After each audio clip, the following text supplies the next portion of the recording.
Alléluia. Alléluia. Shalom à vous. Au nom du Seigneur Jésus-Christ, ça fait plaisir de revenir encore en ce jour pour parler avec vous par rapport à nos thèmes, à nos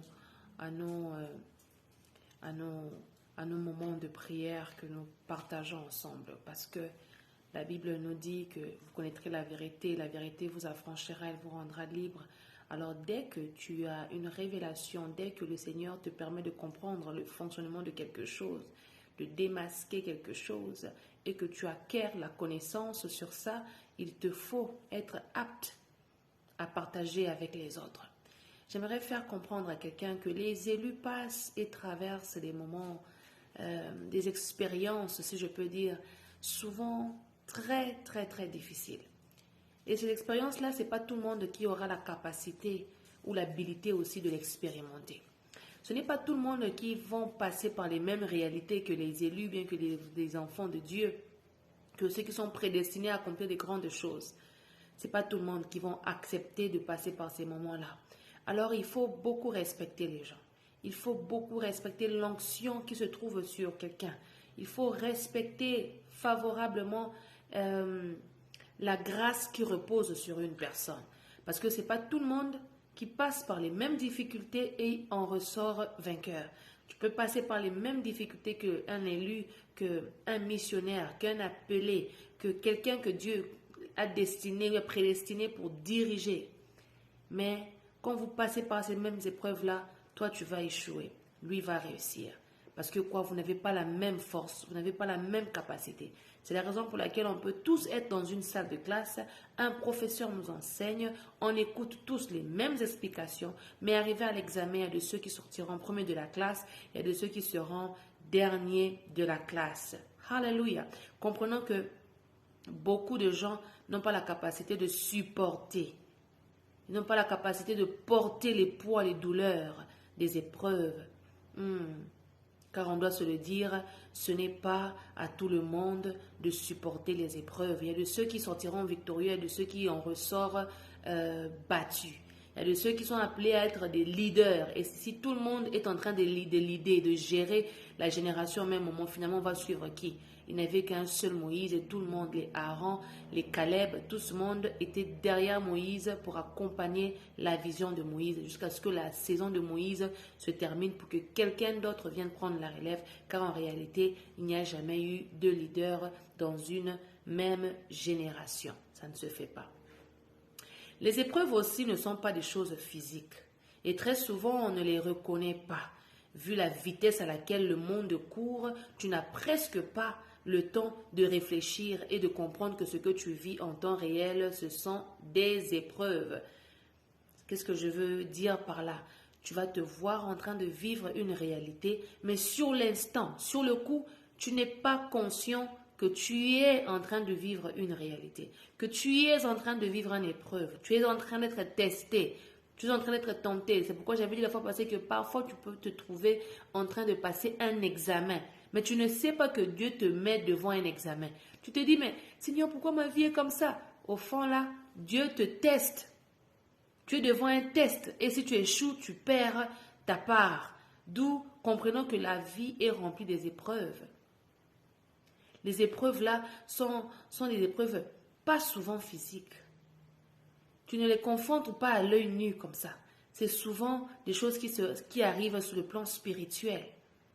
Et dès que tu réussis là-bas, dès que tu as la victoire sur le plan spirituel, ça a la facilité de se manifester sur le plan physique. Alléluia.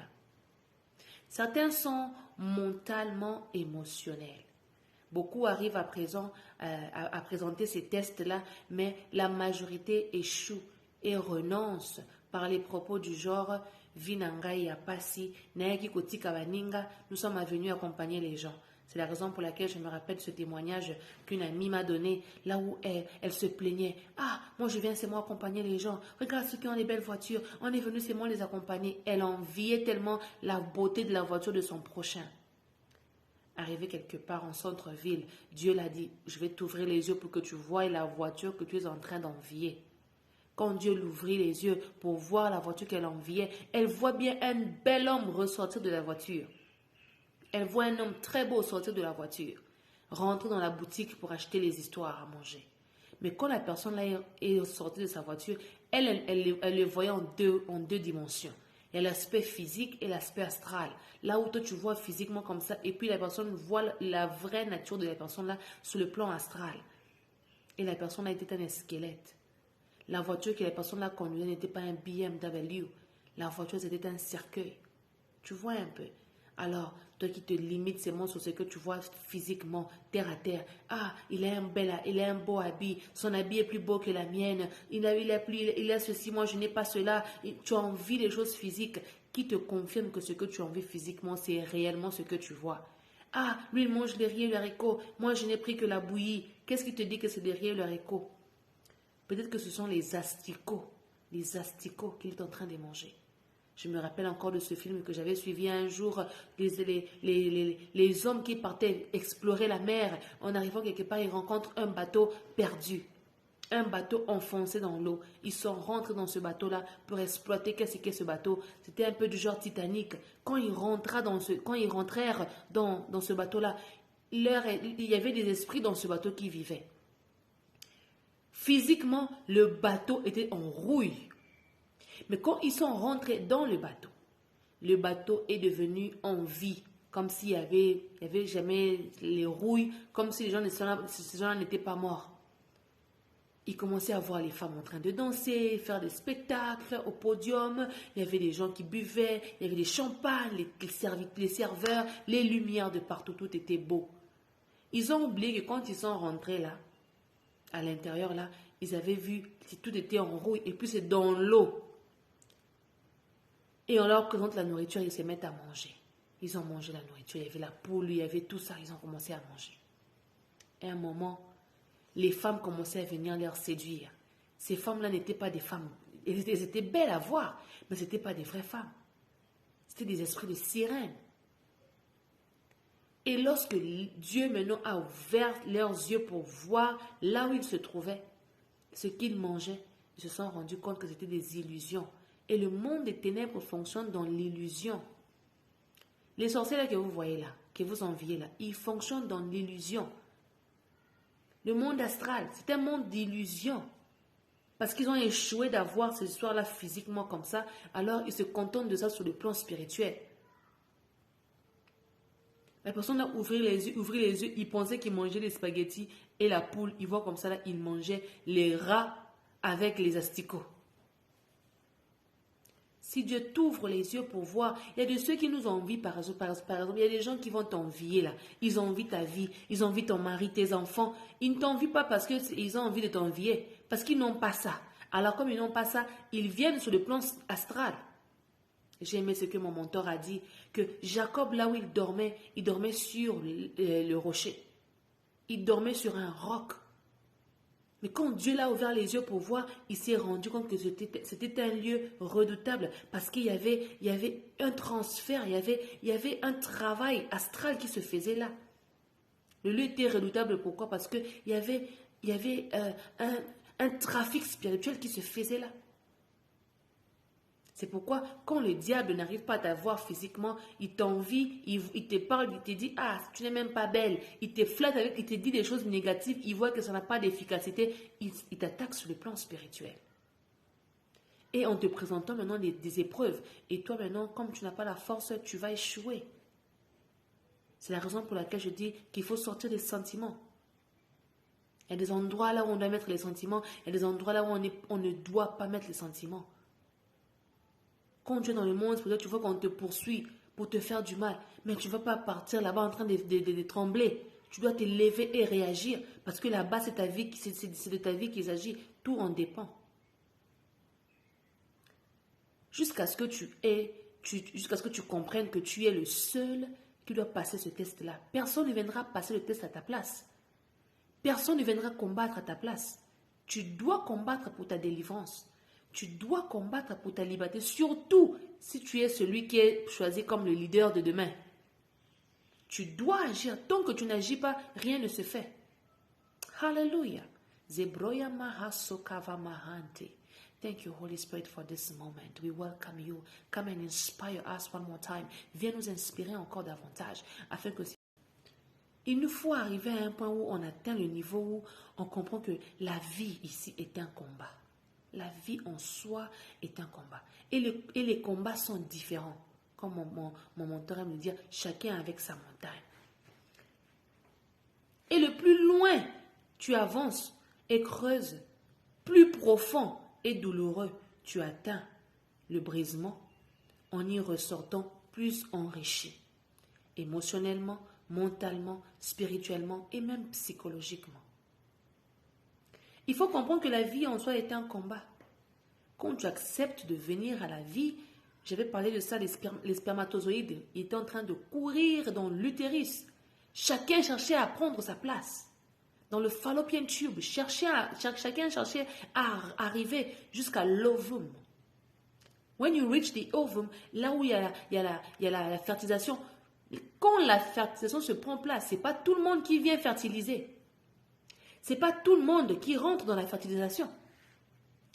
Quand tu arrives dans la fertilisation, c'est déjà un combat que tu as gagné. Et quand tu arrives sur la terre, les parents s'occupent de toi, ils t'entretiennent jusqu'à ce que tu atteignes l'âge de devenir indépendant. Et quand tu deviens indépendant, quand tu as maintenant la conscience, c'est là où le vrai combat arrive. Parce que ça te demande de reprendre maintenant la conscience, de reprendre l'autorité. L'homme avait perdu l'autorité. Il avait cédé ça, il avait perdu ça. Alors quand toi tu viens, quand Dieu t'inspire, il t'instruit, tu dois désirer reprendre l'autorité. Tant que tu ne reprends pas l'autorité, tu n'as pas la domination, on domine toujours sur toi, on t'écrase toujours. Jusqu'à quand continuerons-nous à être écrasés par les autres, à être dirigés par les autres? Il y a de ces esprits-là qui sont appelés à être dirigés, oui. Il y a aussi de ces esprits qui ne sont pas appelés à être dirigés, ils sont appelés à diriger. Quand tu es un esprit qui est appelé à diriger, tu ne te soumets pas à n'importe qui. C'est la raison pour laquelle Dieu m'a dit, Régine, ne t'agenouille pas devant une personne qui est moins que toi spirituellement. Il peut être pasteur ou mais il est inférieur à toi sur le plan spirituel. Vous comprenez un peu? Ce n'est pas tout esprit qui se soumette à tout le monde. Il y a des esprits, tu peux lui dire au nom de Jésus, il va te dire, toi tu es qui? On connaît Jésus, on connaît Moïse, on connaît Abraham, on connaît Nini. Toi tu es qui? On ne te connaît pas. Pourquoi? Parce que tu n'as pas l'autorité. Et nous tous ici, là, nous sommes passés par là. Nous sommes tous passés par là. Tu dis au nom de Jésus, mais il ne bouge pas, il se moque de toi, il rit. Il te défie même. Ha ha ha ha ha. Jusqu'à ce que tu comprennes qu'en temps réel, ça n'a jamais été toi qui as la force.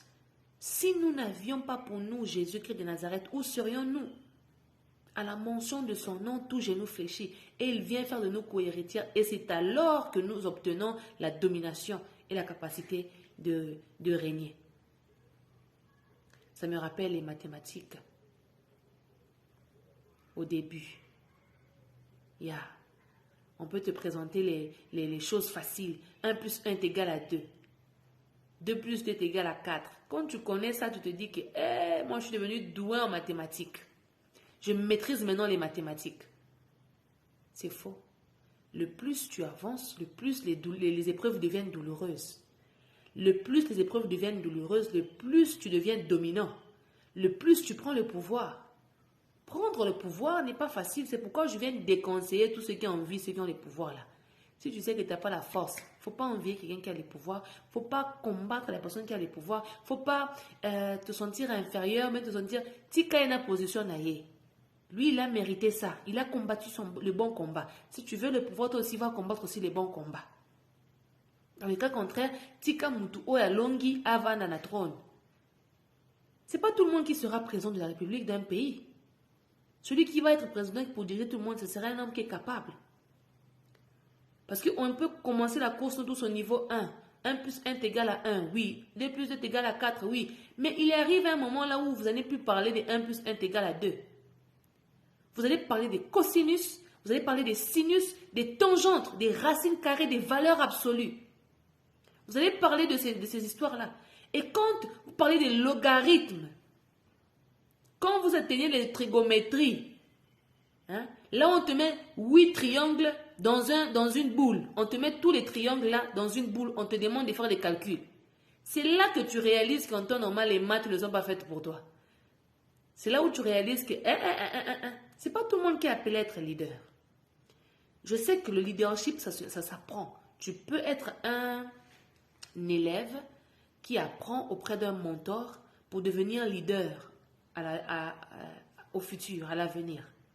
Mais il y a aussi de ceux qui sont nés leaders. C'est juste qu'ils ne connaissent pas qu'il est leader. Ils ne savent pas, ils n'ont pas encore pris conscience de leur autorité, de leur pouvoir, de leur domination sur la terre. Pourquoi? Parce qu'il y a des principautés, il y a des oppresseurs, des autorités, des esprits méchants qui sont en train de les oppresser pour les maintenir dans l'obscurité, pour fonctionner dans le système. Il y a un dôme. Et le dôme, là, nous maintient dans le système de la société. Moi, je me rappelle, j'ai travaillé dans beaucoup de choses dans ma vie. Je voulais tantôt raconter ça.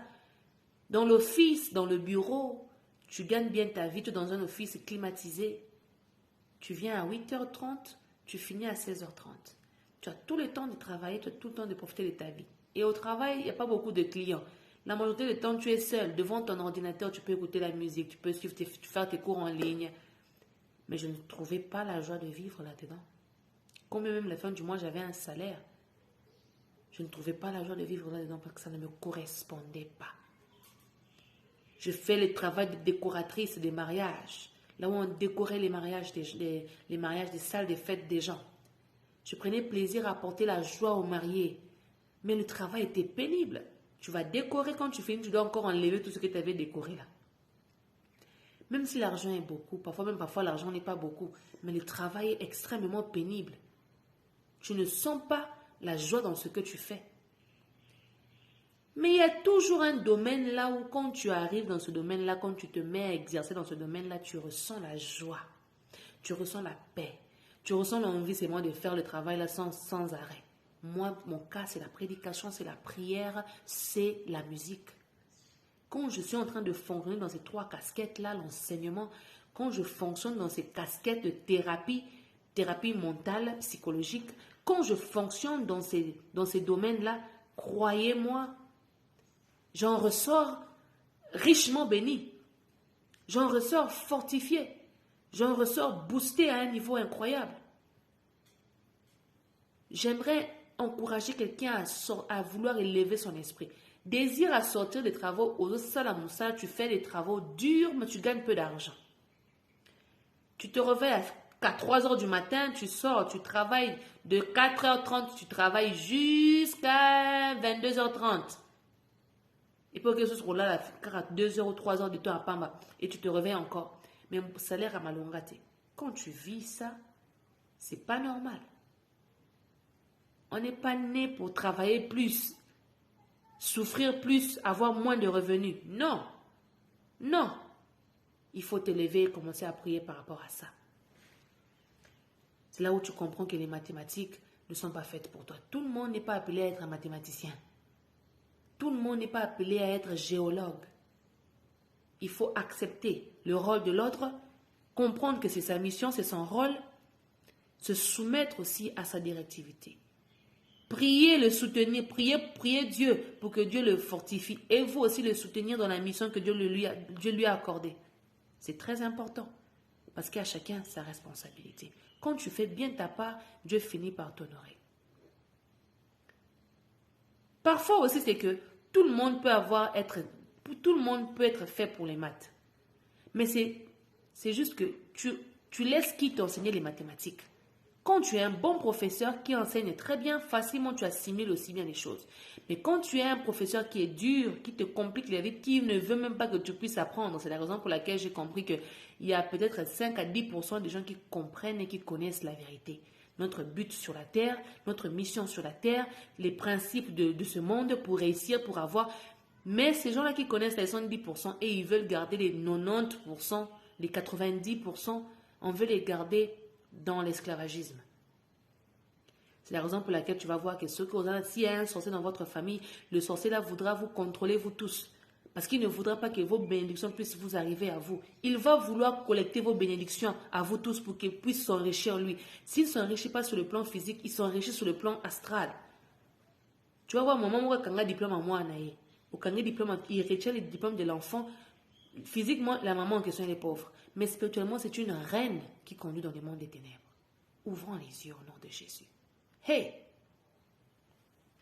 Pendant que nous sommes sur la terre, si tu n'as jamais atteint le niveau où tu te poses la question, mais Seigneur, qui suis-je? Qu'est-ce que je fais ici? Si tu n'as jamais atteint ce niveau pour te poser ce genre de questions, c'est que toi, tu vis dans un autre monde. Tu vis dans un autre monde qui peut-être n'existe pas. Quand tu marches avec Dieu, quand tu as réellement Jésus, il doit t'y arriver un moment où tu te dis, Seigneur, mais qu'est-ce que je fais ici? Pendant des épreuves de la vie, tu dois atteindre un niveau où tu te demandes finalement, qui suis-je? Tu commences à douter même de toi-même. Ouais. Tu commences à douter de la personne que tu es, de tes capacités, de tes qualités, de tes réalisations. Parce que souvent, on a besoin des choses. J'ai besoin du pain, j'ai besoin de manger, j'ai besoin de ceci. Dès que tu as ça, remarque bien, après un temps, tu trouves que c'est normal, tu commences encore à avoir envie d'autre chose.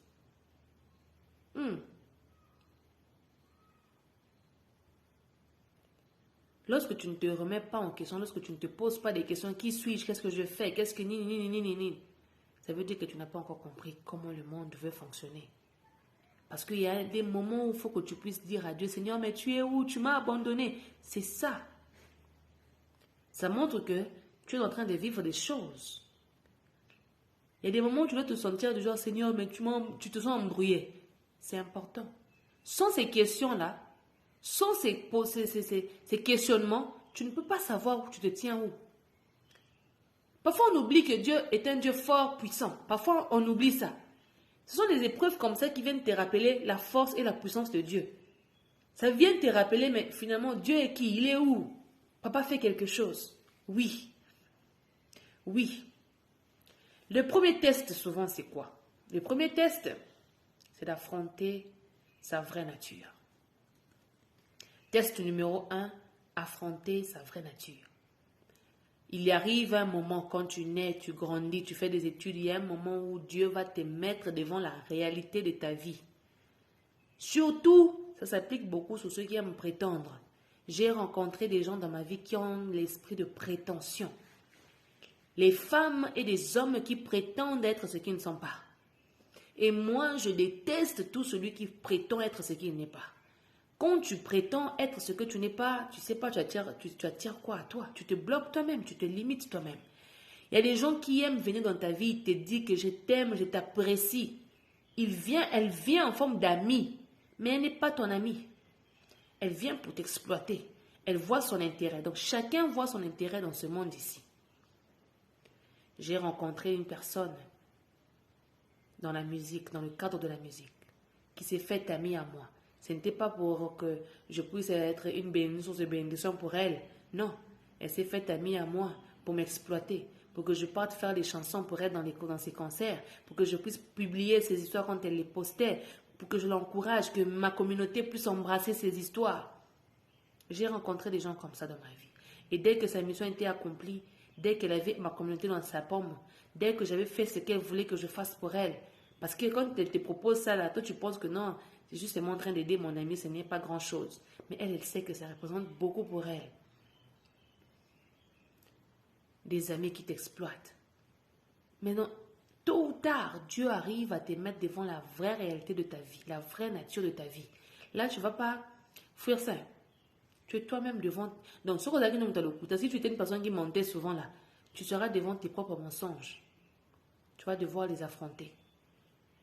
Tu peux beau mentir dehors que je suis riche, je suis bien, je suis heureuse, je suis bien. Mais au fin fond de toi, tu es la seule personne qui sait les vraies réalités que tu traverses. Tu peux nous montrer la photo, je suis à Dubaï, je passe ma vie bien, je suis heureuse. Mais tu es la seule personne qui connaît ce que Dieu te met devant la vraie réalité de ta vie.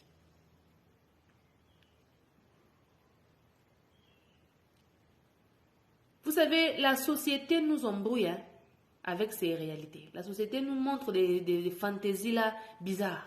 Et toi, quand tu succombes dans ces fantaisies parce que mon ingaza bongo, parce que l'autre est comme ça, parce que l'autre sa vie est parfaite, tu succombes dans ça, c'est toi qui perds. Tu perds ton temps, tu perds ta mission, tu perds ton repère, tu perds tout de toi. Parce que la personne que tu envies là est en train de prétendre. Presque 99% des gens dans ce monde prétendent être ce qu'ils ne sont pas. Les 1% qui restent, des gens qui ne prétendent pas, ce sont des gens qui ne sont même pas aimés. On ne va pas les aimer. Qui va vouloir rester avec toi? Toi, tu es tout le temps véridique, tu es tout le temps honnête, tu es tout le temps authentique, tu es tout le temps vrai, tu ne caches rien, tu ne mâches pas les mots. Qui va vouloir rester avec toi? Personne. Mais quand tu te fais faux, ah, je suis à Dubaï, ah, je suis... Quand tu mens, remarque, fais seulement une vidéo où tu as menti quelque chose. Ah, je suis dans le restaurant, je suis dans l'avion, et tout. Mens, poste ça. Tu vas avoir beaucoup de vues comme ça. Mais fais une vidéo là où tu dis les choses vraies. Tu dis vraiment tu montres ta vraie position. Tu vas avoir 3 vues, 0 like. Je te dis. J'aimerais encourager un jeune, ceux qui sont nés là de 2000, de l'an 2000 à maintenant là. Je vais vous dire ceci. Arrêtez de croire que ce que les gens postent à l'internet, c'est ce qu'ils vivent. Toi aussi, adulte qui est des années 80, qui pensait que non, tout ce que je fais, je dois poster ça. Tu n'es pas obligé de tout poster. Quand tu postes, ne pense pas que c'est pour te faire plaisir, que c'est pour faire plaisir aux gens. C'est pour montrer au diable ta position pour qu'il vienne t'attaquer. Le diable avait trouvé une stratégie très meilleure pour checker sur les gens parce qu'il sait qu'il n'est pas omnipotent, il n'est pas omniscient, il ne voit pas tout, il ne connaît pas tout, il ne contrôle pas tout. Il a mis l'Internet pour commencer à checker nos positions. C'est la raison pour laquelle, quand tu es heureux, tu postes que tu es heureux. Là, le diable là-bas, il sait que non, un tel est heureux. Quand tu es malheureux, tu postes là-bas que tu es malheureux, tu pleures. Le diable a la capacité de voir que non, là maintenant il pleure. Tu leur donnes des atouts, des outils pour venir t'attaquer. Tu leur donnes. Moi, je préfère te donner la fourchette, te montrer la fourchette. Et quand je viens là, je te présente le foufou. C'est mieux. Toi, tu vas croire que non, on m'a donné la fourchette, c'est pour manger avec les spaghettis ou le riz. Mais tu es choqué, on te met les foufous. Les foufous, souvent, ça se mange à la main. Ceux qui mangent encore les foufous à la fourchette d'aujourd'hui, il faut arrêter vos complexes là inutiles. Nous sommes les Africains. Même pas Africains, nous sommes les hommes, les humains. On a les 5 doigts, on doit toucher ça. Les mains, elles sont faites pour quoi? Et des complexes inutiles.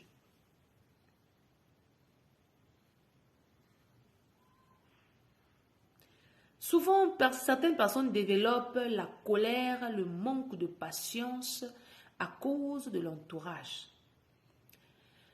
Ce n'est pas ta nature, mais l'entourage a fait de toi une personne colérique.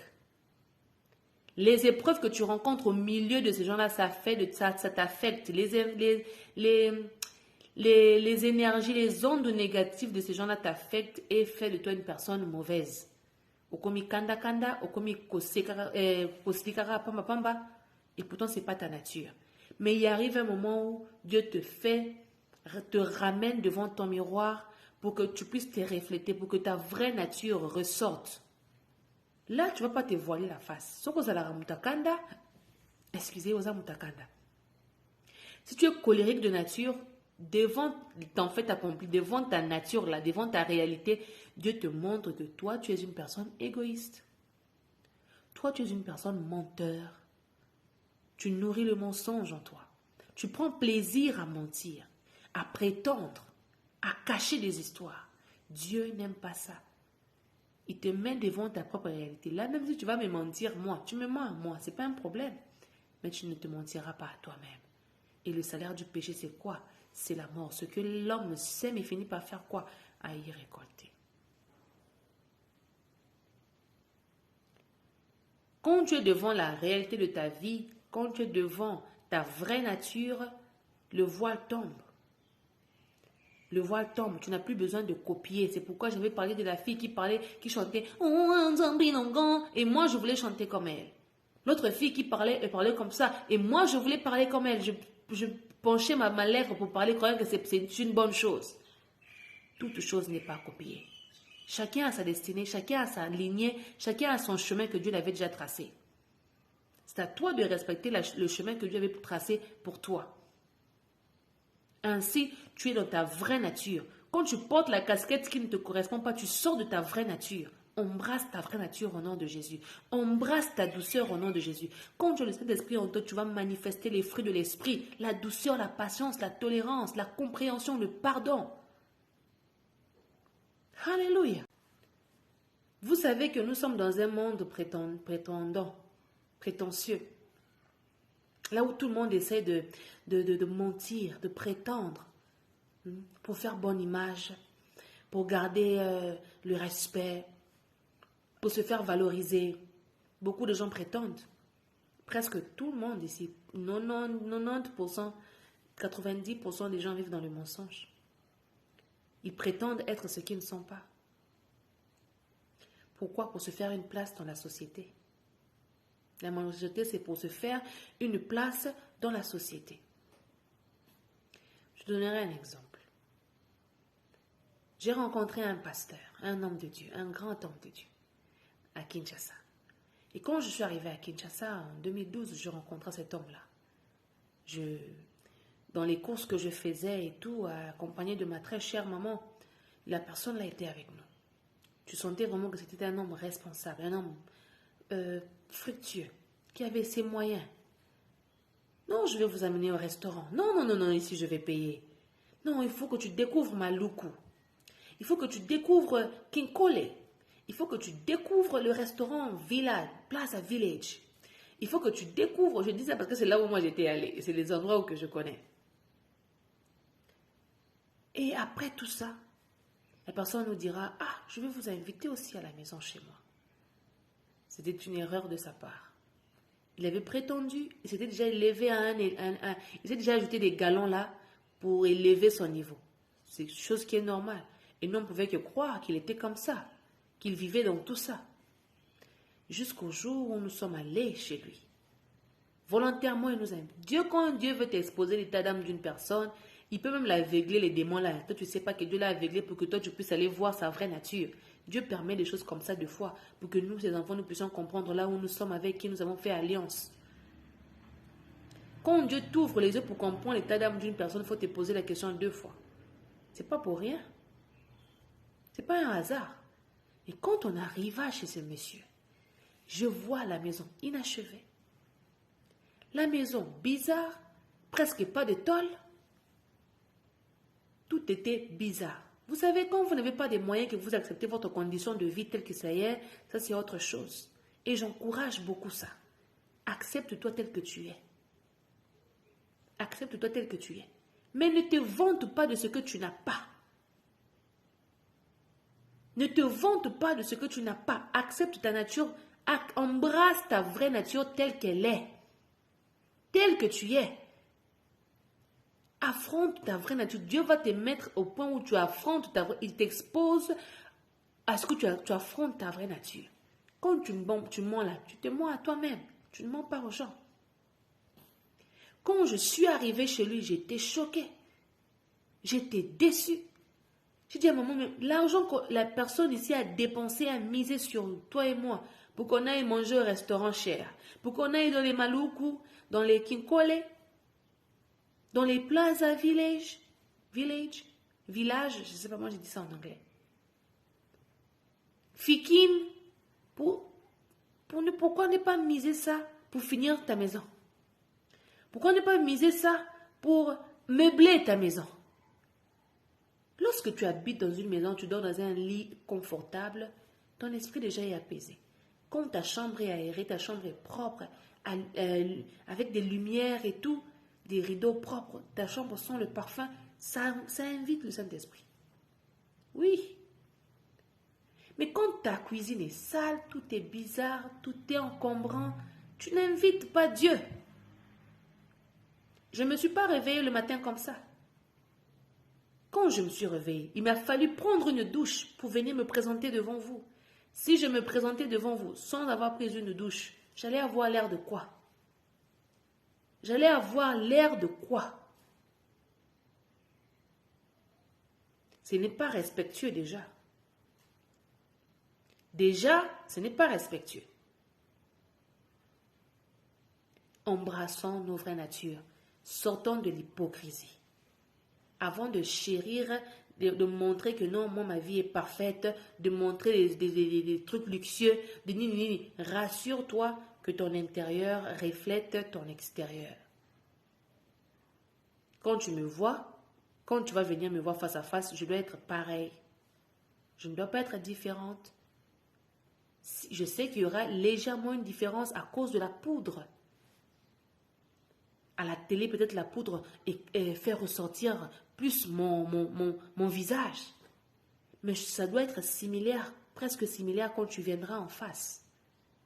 Parce que si je te montre quelque chose sur la télé, à la télévision, et physiquement, je ne répète pas ça, c'est un danger.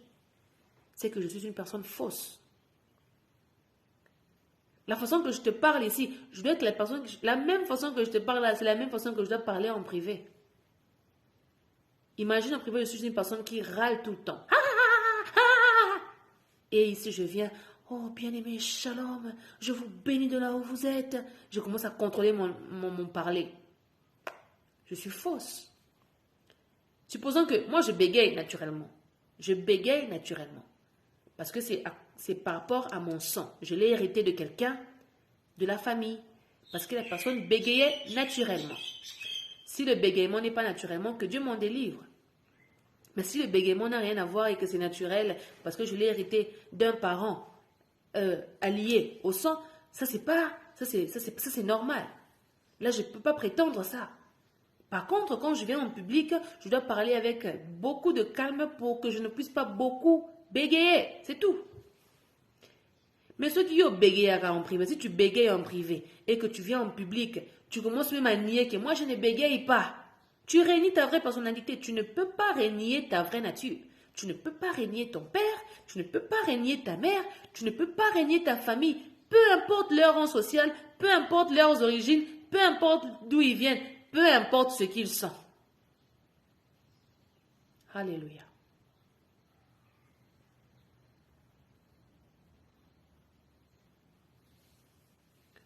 Il faut qu'on comprenne cela. Alors, pour finir sur ce premier topic, le conseil que je vais te donner, mon conseil pour atteindre un niveau supérieur, pour embrasser la vraie nature en Jésus-Christ, tu dois te connaître, tu dois t'accepter, sans que le point de vue des autres vienne interférer. Tu dois t'imposer. Tu ne dois pas imposer le point de vue des autres. Tu dois par contre désirer à ce que Dieu puisse t'utiliser à sa façon, à son rythme, excusez-moi. En assumant ta nature, en assumant la personne que tu es. En assumant ce que tu es en Jésus-Christ. Alléluia. Accepte-toi tel que tu es, sans te changer. Ne viens pas te changer. Ne change pas la nature que tu es. Ne change pas la personne que tu es. Mais par contre, tu dois soupirer à devenir meilleur. Aspire à devenir meilleur, à t'améliorer. Parce que chaque saison vient avec des principes, chaque dimension vient avec des structures qui sont là. Ce n'est pas parce que tu fonctionnais comme ça que quand Dieu va te faire monter, tu vas vouloir amener les fonctionnements là en haut. Non, non. Ce n'est pas parce que tu riais avec tout le monde que quand Dieu va te changer des dimensions que tu vas continuer à rire avec tout le monde. Non. Il y a des choses qui se réajustent en fonction des fonctions que nous occupons. Les choses, les comportements, les attitudes s'ajustent en fonction des positions, des postes que nous occupons. Ça change. C'est pourquoi tu peux avoir connu la sœur Régine, une dame gentille, trop sociale. Mais à un moment, tu remarques qu'elle est toujours sociale, mais elle ne rit plus avec tout le monde. Il y a des principes qui se mettent en place. Parce que quoi? Plus tu montes, plus tu changes, plus tu t'améliores. Alors, n'oublie pas d'embrasser ta vraie nature, de t'accepter tel que tu es et de laisser Dieu faire le travail en toi progressivement. Parce que nous courons vers la perfection. Alléluia. Alors, quel est le deuxième test? Notre deuxième test, c'est l'isolement. Après avoir embrassé ta vraie nature comme premier test, le deuxième test sera l'isolement. Là où Dieu te renferme seul dans tous les aspects physiques et émotionnels. Là où tu es seul face à la réalité de ta vie. Dans le silence, tu trouves la vérité. Dieu m'avait dit ça, c'est dans le silence que tu trouveras la vérité. C'est dans le silence que tu entendras la voix de Dieu. Tu apprendras à entendre la voix de Dieu lorsque tu seras calme. C'est ce que Dieu m'avait dit. Il faut apprendre à laisser aller ton attachement aux gens, aux choses de ce monde.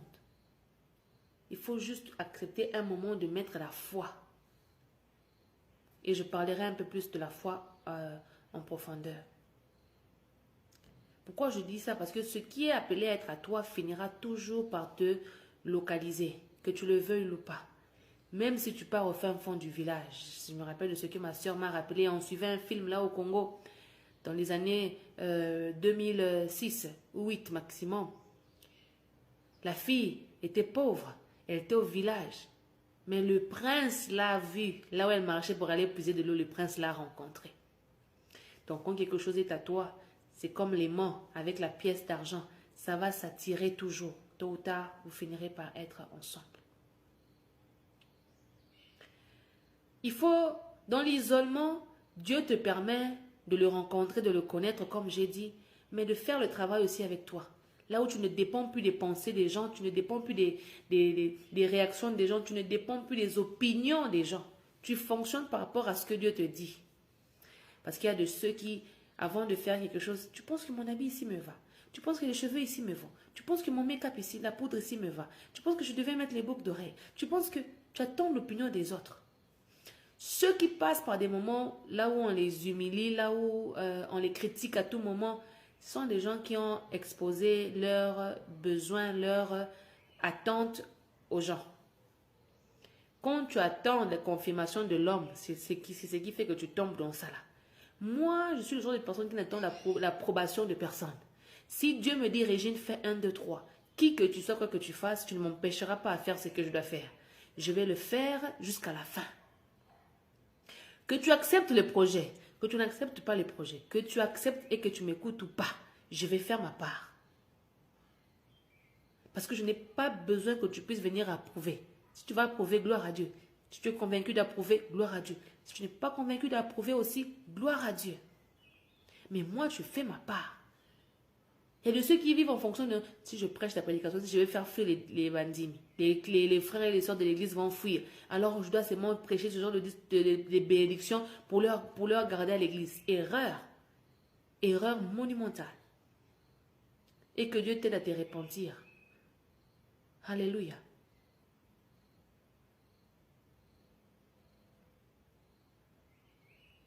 Tu sais, le courage, les efforts, ce sont des choses que we build it progressively. Nous les formons progressivement. Le courage s'installe en l'homme progressivement. L'envie de fournir encore des efforts s'installe en l'homme progressivement. Parce que des fois, on retombe. Tu peux avoir fait quelque chose, après quelques minutes, après tu retombes, tu échoues. Tu peux avoir pris la décision que je ne volerai plus, mais quelques temps après, tu retombes, tu échoues. Nous devons apprendre de nos erreurs. Ceux qui ont encore honte aujourd'hui d'accepter, d'embrasser leurs erreurs du passé, c'est votre problème. Moi, je connais d'où Dieu m'a tiré. Je connais là où Dieu m'a sorti. Et de là où Dieu m'a sorti, il n'y avait personne pour me regarder. Il n'y avait personne pour avoir pitié de moi. Il n'y avait personne pour avoir la compassion. Il m'a pris de la boue, de la poubelle. Il m'a lavé. Il m'a transformé. Il a changé ma vie. Comme maman Dena, la sœur Dena aime chanter ça comme ça. Il a changé ma vie. Ceux qui me connaissaient autrefois, lorsqu'ils me regardent, ils se disent qu'il y a réellement quelque chose qui s'est passé dans ma vie. Et moi, je viens témoigner que c'est Jésus. C'est ce que ce chant-là dit, le chant de Yadena. C'est ce que le chant dit. Qu'est-ce que cela revient à dire? Si tu n'embrasses pas ton passé, l'isolement, les moments d'isolement là, te servira à quoi? Parce que c'est dans l'isolement là où tu dois comprendre que mon passé, ma vraie nature, option 1, j'accepte ma vraie nature, que ce sont mes erreurs, c'est mon passé, j'accepte, j'assume, mon cœur reste ouvert. Et en deuxième position, quand tu rentres dans l'isolement, tu rencontres ton Créateur parce qu'il doit te révéler que si tu as même changé ton cœur là, c'est parce que c'est moi qui ai voulu que ton cœur soit changé. Tu ne peux pas avancer avec Dieu sans que tu ne le connaisses. C'est la raison pour laquelle un enfant, quand il naît, il regarde sa mère. Il te regarde. Il te check là les 4 points cardinaux. Il doit scanner ton visage. Comme ça, quand une autre femme le soulève et qu'il n'a pas envie, il pleure. Il sait que ça, c'est pas le visage de ma maman. Il te regarde, il fait, je veux ma maman.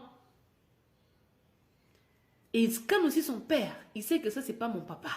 Même si vous êtes des frères jumeaux, l'enfant est capable de regarder que ça, c'est mon père, ça, c'est pas mon vrai père.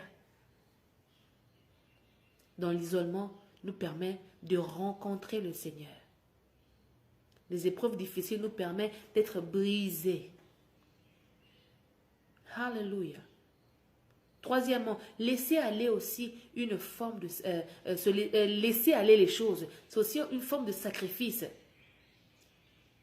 Tu aimes quelqu'un, mais tu choisis de laisser les personnes aller. Parce que tu veux son bonheur. Tu aimes quelqu'un, tu choisis de le pardonner ses erreurs parce que tu veux la paix entre vous. J'aime la chanson qui dit Everything attached to me win. Everything attached to me win. Everything attached to me win. You will win. Win. You will win. Win. Everything attached to me win. Tout ce qui se colle à moi va aller de l'avant. Tout celui qui va se coller à moi va progresser. Je veux dire, il faut passer que si c'est toi qui tu choisis de me perdre, de me quitter, c'est toi qui vas perdre. Tu choisis de m'humilier, c'est toi qui vas perdre. Tu choisis de m'abandonner, c'est toi qui vas perdre, c'est pas moi. Parce que tout celui qui s'attache à moi gagne quelque chose, forcément. Apprendre à laisser aller, troisièmement. Les troisièmes tests, là où Dieu nous expose, c'est les tests là où tu dois apprendre à laisser aller. Tu vas continuer à forcer jusqu'à où? Tu vas continuer à t'agripper là jusqu'à où? Parfois, la personne t'avait déjà laissé, mais toi, tu n'as pas compris qu'on t'avait déjà laissé depuis longtemps. Tu t'accroches, tu dis non, Seigneur. Ça, c'est le diable qui veut pas que je puisse continuer mon mariage. Ça, c'est l'esprit du diable qui veut que je puisse briser ce que j'avais construit pendant 100 ans. Des fois, moi, on est tous passés par là, y compris moi ici, là.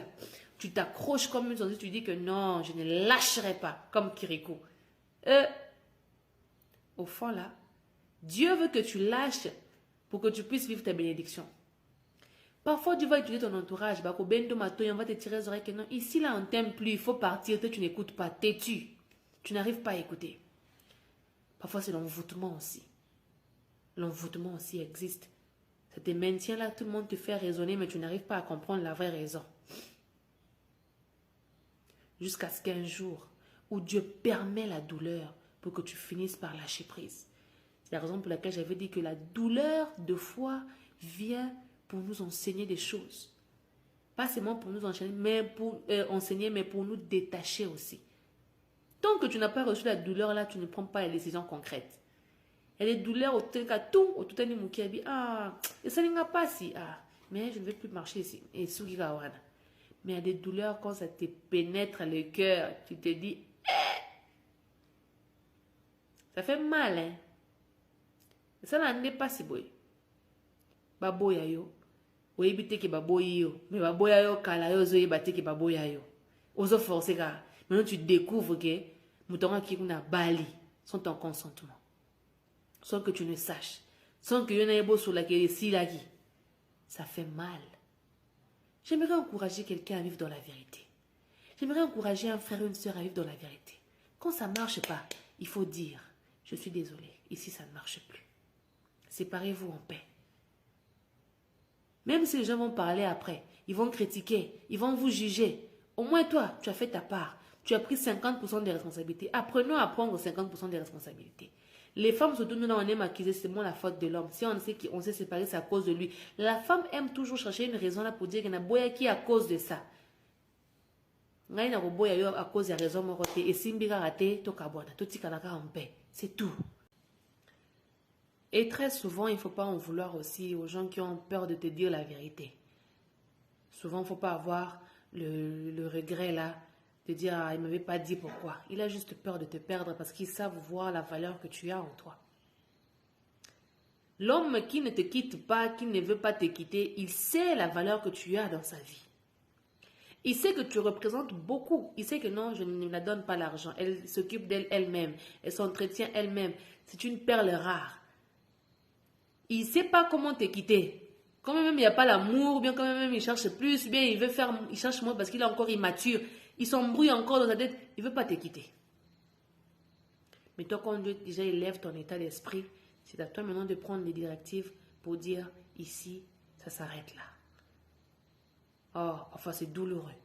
Mais Dieu nous appelle aussi à lâcher prise. Ça fait partie du processus. À la 4e position, je peux ajouter ceci. Tu es exposé au test là où tu es embrouillé. Tu te poses la question, mais Seigneur, finalement, qu'est-ce que je dois croire? Qu'est-ce que je ne dois pas croire? Qu'est-ce qui est vrai? Qu'est-ce qui n'est pas vrai? Tu atteins le niveau là où tout commence à tourner à l'envers. 6 et Balou qui est au 9. Tu te demandes, mais finalement, je fais quoi sur la terre? Tu vois et tu ressens l'obscurité t'encercler.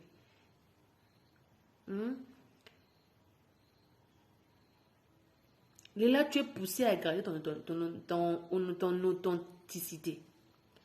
Tu vois comment l'obscurité veut envahir ta lumière. Là, Dieu te pousse à devenir un homme, une femme qui pardonne sans cesse et espérant que la tornade puisse se passer.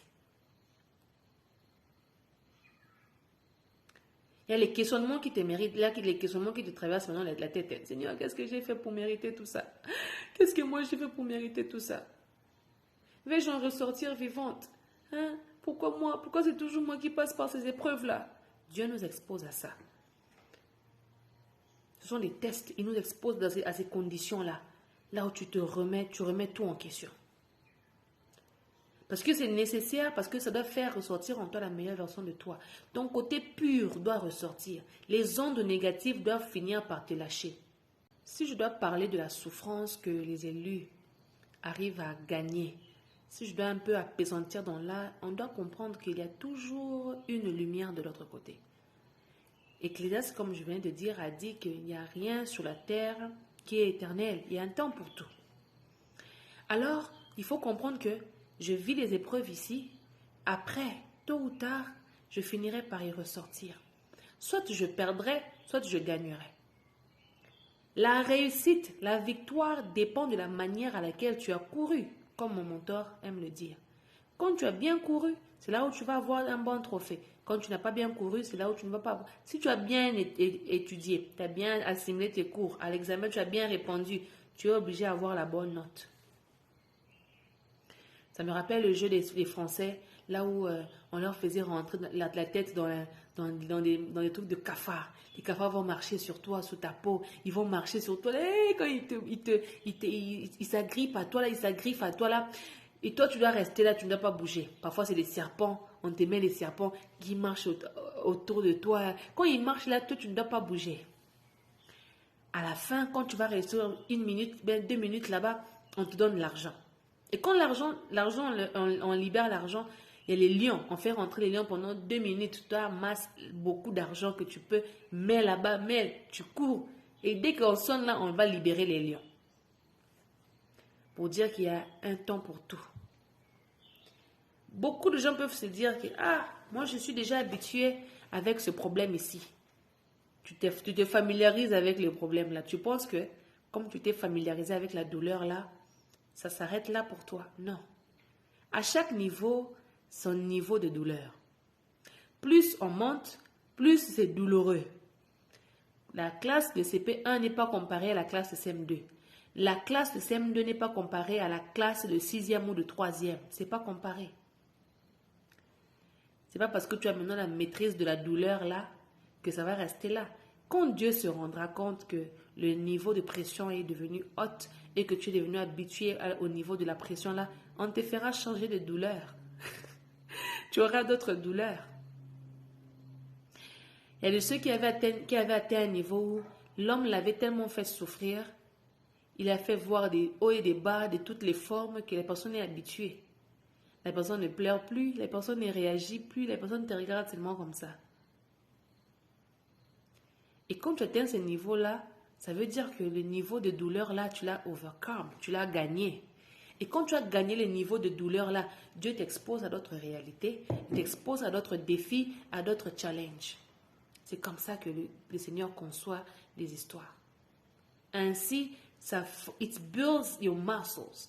Ça forge ton caractère, ça te donne les muscles, ça te muscle les bras. Tu deviens une femme, un homme intouchable. Ainsi, c'est pourquoi moi je ne peux comprendre ceux qui disent que non, je suis retombée sur le péché sexuel.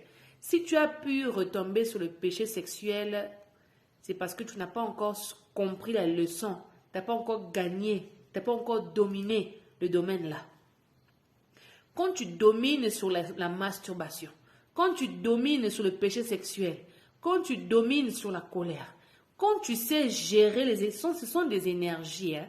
Quand tu sais gérer l'énergie de la colère, quand tu sais gérer l'énergie de dispute, tu sais voir que non, ici ça va engendrer un problème, je dois fuir ça en faisant 1, 2, 3. Quand tu sais gérer les tensions des gens, quelqu'un vient en colère, je vais te taper. Quand tu sais gérer la personne, ça montre que tu as gagné. Et quand tu as gagné là, Dieu te fait changer de niveau. Il dit non, mon enfant a mérité. Je te fais monter à l'étape suivante. Alléluia. Je vais passer à l'étape numéro 2 de notre live. Et j'espère que tu as été béni par cette première étape et que tu as tiré des leçons concrètes là-dessus. Alléluia. Comprends que de la même façon que tu es combattu, là je vais parler des plans spirituels, hein, comprends que de la même façon que tu es combattu et que les démons utilisent tes proches pour t'attaquer, c'est de la même façon aussi que les autres sont attaqués et que le diable peut t'utiliser toi pour leur détruire, pour leur bloquer. Voilà pourquoi combien même tu vas voir dans tes rêves, je viens de parler de ça, répondre ça à quelqu'un, combien même tu vas voir quelqu'un et les sorciers de ta vie, tu n'as pas le droit de l'attaquer physiquement. La question sur les trucs spirituels là revient un peu souvent. Je vais encore approfondir là-dessus en disant ceci. Même si tu as vu que c'est ton oncle qui te combat sur le plan spirituel, tu ne dois pas être son ennemi physiquement.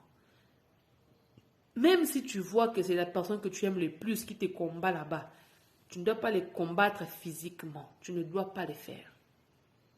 Physiquement, nous sommes appelés à nous aimer. La Bible dit, aime ton prochain comme toi-même. Tu es appelé à aimer ton prochain, à aimer ceux qui te font du mal. Et comment la Bible. Pourquoi? Parce que nous ne combattons pas selon la chair, ni le sang, mais nous combattons contre les principautés, les dominations, les esprits qui dominent dans les mondes des ténèbres, les esprits méchants qui dominent dans les mondes des ténèbres. Il faut comprendre que le diable peut envoûter n'importe qui pour venir te faire du mal. Le diable peut posséder le corps de n'importe qui pour t'attaquer. Si ton frère n'est pas fort spirituellement, le diable peut l'utiliser lui comme ton occasion de chute. Mais dès que la maison du diable est finie, il ne va pas rester dans le corps de ton frère, il va quitter. Parce que ce n'est pas son habitat. Ce n'est pas sa maison. Il va quitter. Et là, parfois, ton frère va te dire que je n'étais pas conscient de ce que je te faisais. Quand quelqu'un dans la sorcellerie, il part tuer, non? Est-ce qu'il est conscient de ce qu'il fait? On enlève l'humanité. Il faut comprendre ça. Il faut vraiment comprendre ça. Et ce que j'aime avec Dieu, c'est que tu peux te battre et vaincre un grand démon sur le point spirituel et continuer à l'aimer et le courtoyer sur le plan physique. Car tu sais que tu l'as déjà dépouillé. J'ai aimé, moi je ne connaissais pas ça, c'est mon mentor qui m'a appris. Il a dit que lorsque les mondes des ténèbres crient, quand ils perdent quelque chose, baganga karaté, que maman langaye na koufié, non, pas forcément. Ils vont dire, un tel, elle est psychopathe. Ça, c'est le diable qui a parlé. Ce n'est pas l'humain qui a parlé, c'est le diable qui a parlé. Il libère les mots dans l'atmosphère. On te traite de psychopathe, on te traite de faux pasteur, on te traite de mami wata, on te traite de tout sauf de rien. Pourquoi? Parce qu'ils ont perdu. Mtoko faux pasteur kaka bongo ayebi vi na yo ayebi koza vrai pasteur abandi ko bengo ka faux pasteur na mbala kata bongo, ça veut dire qu'ameka ki na butu esimbité. Quand tu as déjà gagné, vaincu un démon, tu l'as dépouillé de sa force, il ne va plus jamais agir devant toi. À moins que yo pe kondimanao ekita, à moins que yo moko fongo la porte à masumu, ozonga na masumu, à moins que yo moko à l'occasion de chuter ta vie na yo, wande oko libérer bango bako libérer, ils vont se libérer. Mais quand tu as encore la puissance, quand tu as encore la domination, quand tu as encore le pouvoir en Jésus-Christ, c'est toi qui as le contrôle. Tu as la maîtrise de ta situation, de tout ce qui est de ton entourage. De la même façon que l'Éternel a la maîtrise des situations qui nous dépassent, c'est de la même façon que nous avons le contrôle des situations que nous avons, que nous maîtrisons.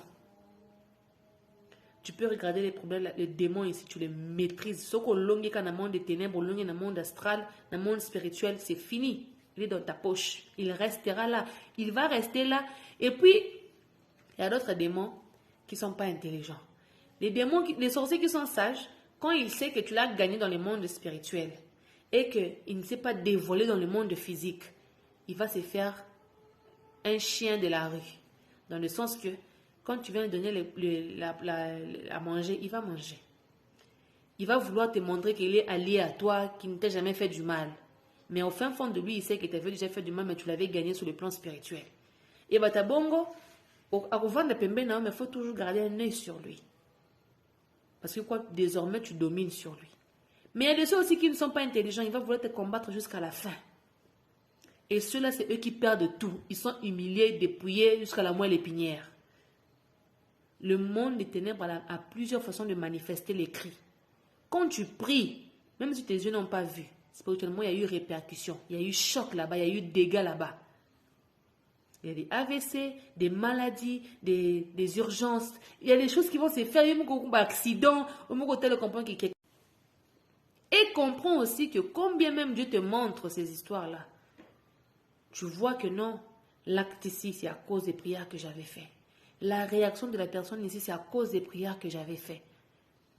Le comportement de la personne ici, c'est à cause des prières que j'avais fait. Quand tu vois ces histoires-là, de toi-même, comprends que c'est simbité dans le monde des ténèbres. Mais même si tu connais, il ne faut pas haïr les gens là. Il ne faut pas les détester. Il ne faut pas les rejeter. Il faut les affronter. Il faut les parler de Jésus. Ce sont des occasions pour toi qui t'est aussi donné pour leur parler de Jésus. Pour leur pousser à la repentance. Oui. Tu peux forcer un démon à bongo la mutema. À moins qu'il y ait un boya complètement. Ça m'a fait mal d'avoir écouté ce témoignage. J'ai eu une mère qui a accouché 8 enfants. Elle-même, elle a accouché 8 enfants. Et en accouchant ces 8 enfants, elle-même, elle a permis à ce que chacun de ses enfants puisse avoir aussi 8 enfants. Donc la maman a 8 enfants. Et de ces 8 enfants-là, sont ressortis 8 générations. Donc, elle a 8. Elle prend elle a ciblé certains qu'elle a donné la sorcellerie. Elle a initié à la sorcellerie. Et un pasteur faisait la délivrance, qui voyait tout ce qui se passait, parce qu'il l'entendait, il voyait le futur et le passé. Il a demandé à la maman, pourquoi tu as tué un tel? Hey, moi, je n'ai pas tué un tel. Maman, pourquoi tu as tué un tel? Physiquement, la maman fait qu'il rire. Parce que la sorcellerie rend les gens dindins. Tintin, vraiment milou. La sorcellerie n'est pas une bonne chose. Ça enlève le bon sens à l'humain.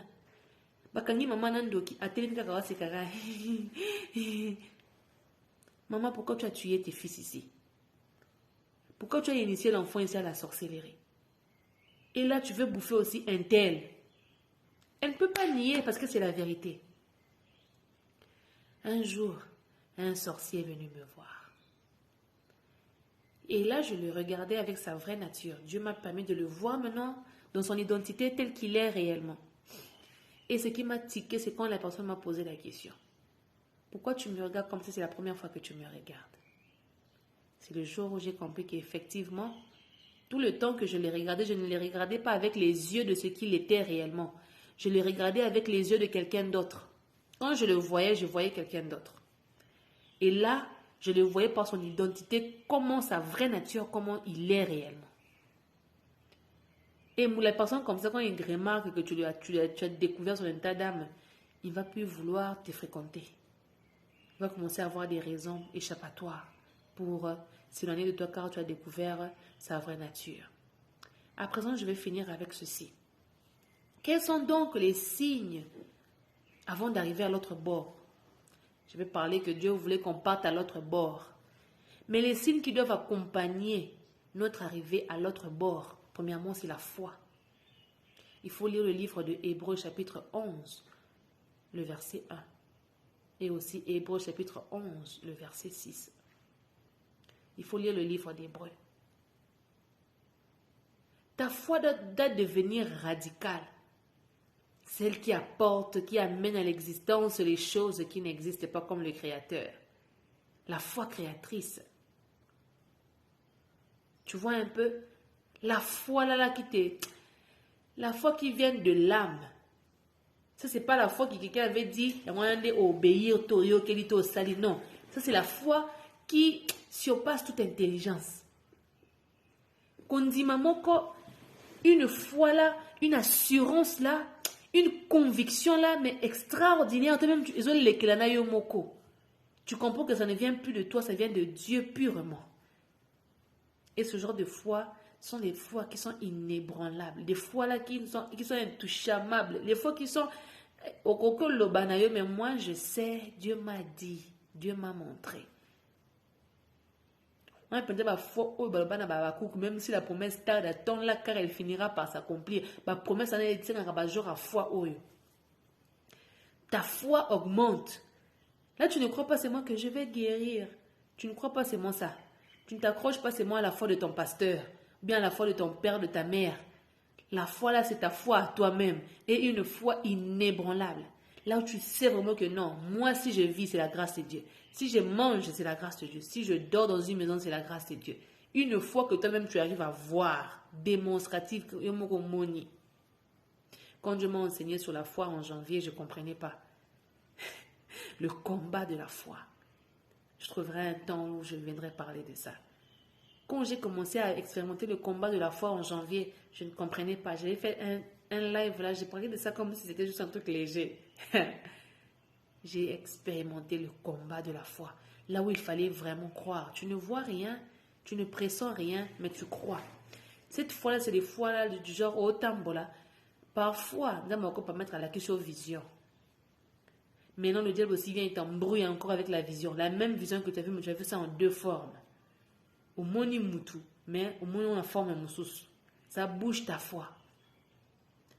Mais moi, je parle de la foi là, du genre, aux yeux qu'à solo. Et puis le Saint-Esprit, quand il vient, il te parle là, il te souffle là, il te donne la foi là, il te rebooste encore la foi. Et ça, le quoi, autant bonangela, au sentir solo ya lipa. Ça sent le pain dans la boulangerie. Au moni lipate, au moni boulangerie te, au moni boulanger pété, au moni peut pas te, au moni peut moto, au tumbama pango pété, mais au sentir que lipa, moko il y a bien, ils ont kalingama quelque part. Et tu as la foi que tu finiras par manger ce pain. Waouh! Ça, on va en parler sur la foi là. Deuxième signe. Lorsque la résistance se lève autour de toi davantage et que les choses deviennent difficiles, quand tu sens que l'opposition devient... Donc, ils sont devenus agités. Là, il faut lire le livre de 1 Corinthiens, chapitre 6, le verset 9. Les adversaires ne font que se multiplier. Les adversaires se multiplient seulement lorsque tu arrives près de ta bénédiction. C'est toujours comme ça. Ils veulent que tu souffres. Ils veulent que tu puisses lâcher prise. Ils veulent que tu puisses dire des choses négatives. Que tu puisses avoir envie d'abandonner, de tout claquer et partir. Parce qu'en réalité, ta vie, tes habits, ta beauté ne les intéressent pas. Ils ne sont pas intéressés par tout ce que tu as de matériel, de physique. Ils sont intéressés par ce que tu seras demain. J'ai beaucoup aimé ce que mon mentor a dit hier. Ça avait boosté, ça m'a boosté, ça a résonné dans ma tête. Moi, j'aime quand quelque chose que je ne connaissais pas ou que je ne concevais pas à ce niveau-là. Mais quand je comprends quelque chose à un autre niveau, c'est juste waouh. Je bénis Dieu, je me dis qu'il y a la mouki pambati. Je bénis le Seigneur pour la vie de mon mentor. Qu'il soit béni là où il est. Quand j'ai écouté la phrase là, j'ai dit quoi? Attends une minute. En temps réel, c'est vrai en fait. Le diable ne nous combat pas en fonction de ce que nous sommes aujourd'hui. Il nous combat aujourd'hui parce qu'il a vu ce que nous serons demain. Parce qu'il a vu la bénédiction qui nous attend demain. Je connaissais la phrase là, mais ça ne pesait pas. Je connaissais la phrase là, mais ça ne résonnait pas fort à mes oreilles. Mais quand le mentor l'a dit sous l'onction, une onction différente, cette onction-là était différente. Ça a décodé la clé. Tu peux avoir beaucoup de clés, mais pour qu'on ouvre là, on réussisse à ouvrir là, ça dépend que de la volonté de Dieu et du temps et du temps de Dieu. Alléluia. Que le Seigneur soit loué. Merci Jésus.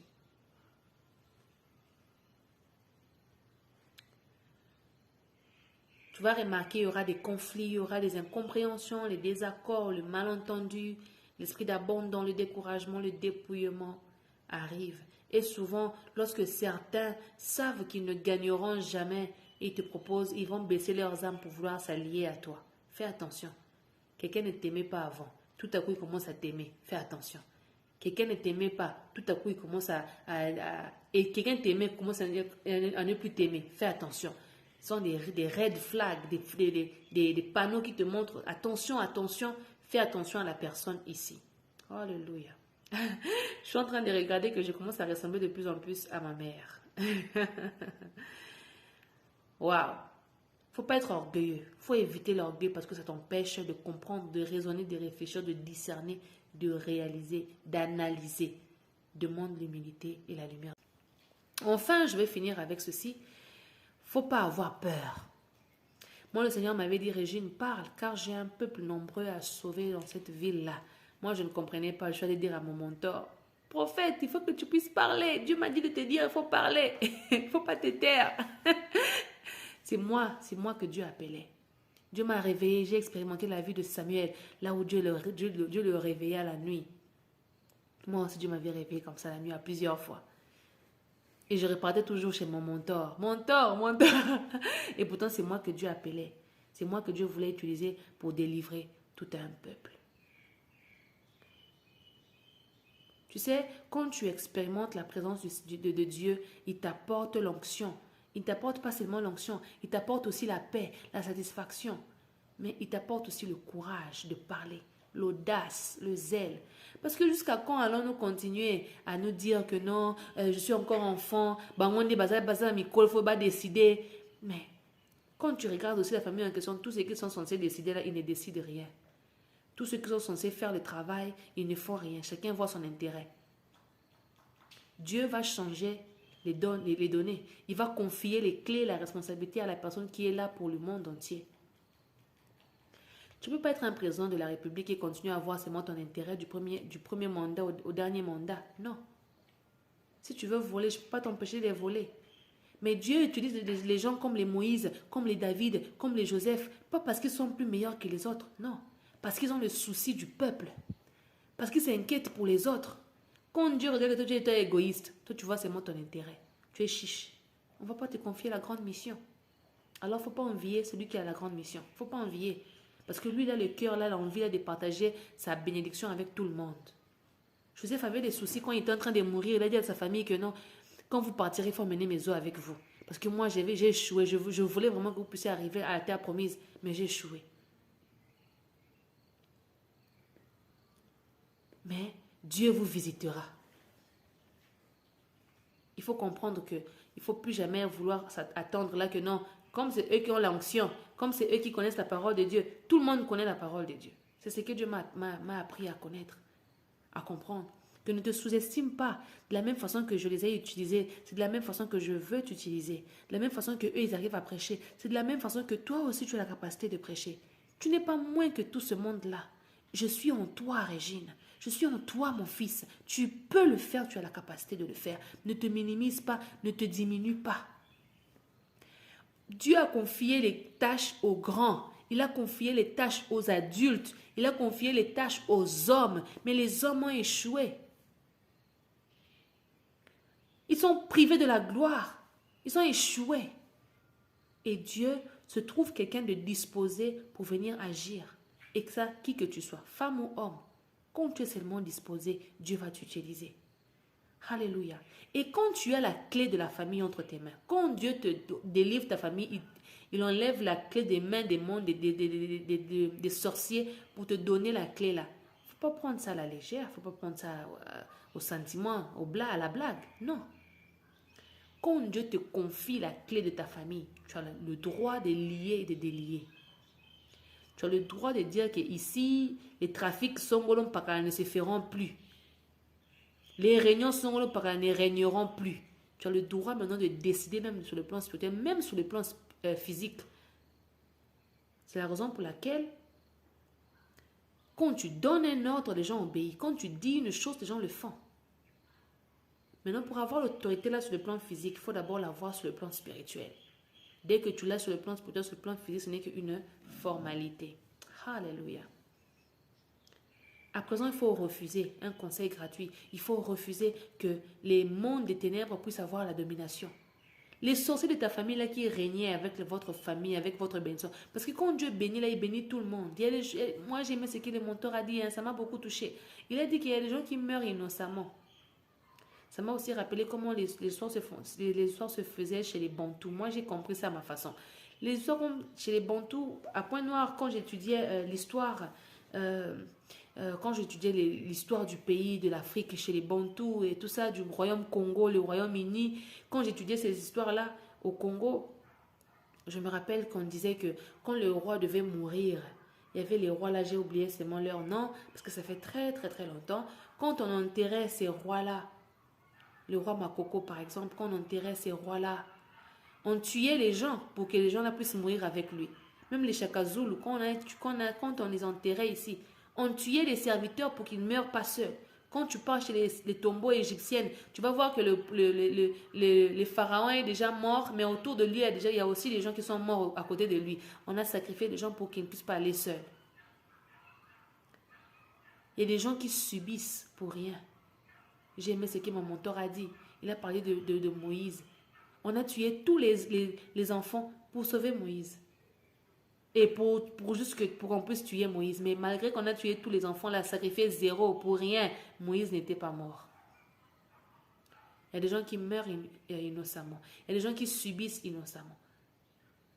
Les sorciers là, en fait, c'est comment? Quand Dieu envoie, Dieu visite tout le temps ses enfants. C'est comme un père normal, il sait que non, pendant les bonnes années, je dois acheter les jouets pour mes enfants. Il le sait, c'est sa responsabilité naturellement de le faire. Et Dieu aussi, il sait que non, il y a des moments où je dois bénir mes enfants. Et le diable est au courant que non, Dieu est sur le point de bénir ses enfants. Lui, il vient, il te représente, il représente toute la famille, il prend toutes vos bénédictions. Je donnerai un exemple simple.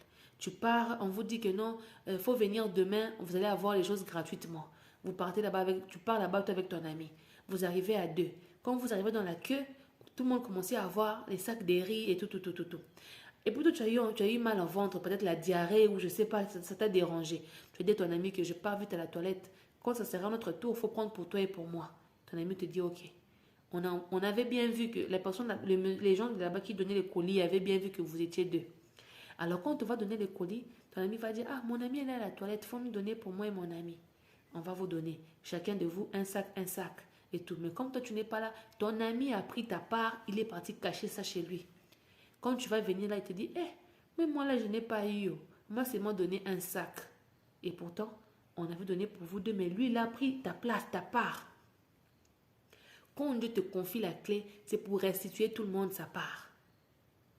C'est pour restituer tout le monde sa part. Là où on ne se sera plus que non, une personne est en train de bénéficier des bénédictions de tout le monde. Non.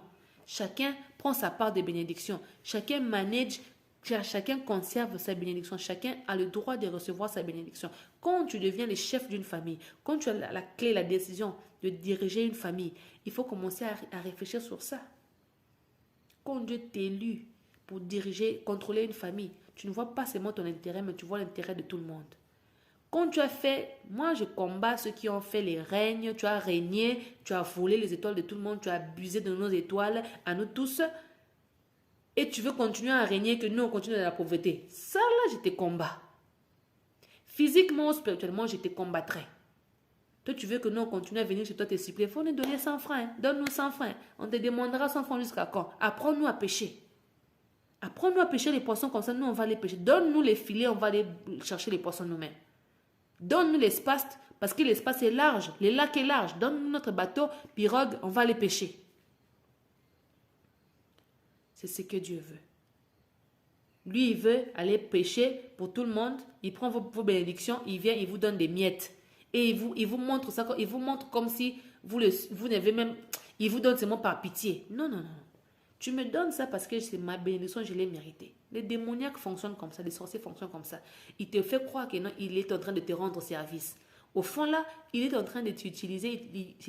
L'héritier ne diffère pas d'un esclave tant qu'il est petit. Tu ne sais pas que tu es héritier. Alors, on va abuser de ta richesse par quelqu'un d'autre. Jusqu'à ce que tu comprennes que c'est au fait ta responsabilité, c'est ton rôle au fait. Alléluia. C'est ta position, c'est ta place. Je viens libérer la vie de quelqu'un. Sois libéré, sois délivré, que Dieu restitue tes années passées au nom de Jésus. Que la clé là que l'ennemi avait, la clé là te revienne au nom de Jésus. Que tu puisses diriger ta famille, que tu prennes des décisions concrètes pour le bonheur de tout le monde. Tout esprit diabolique, maléfique, démoniaque autour de toi, que cela soit annulé au nom de Jésus.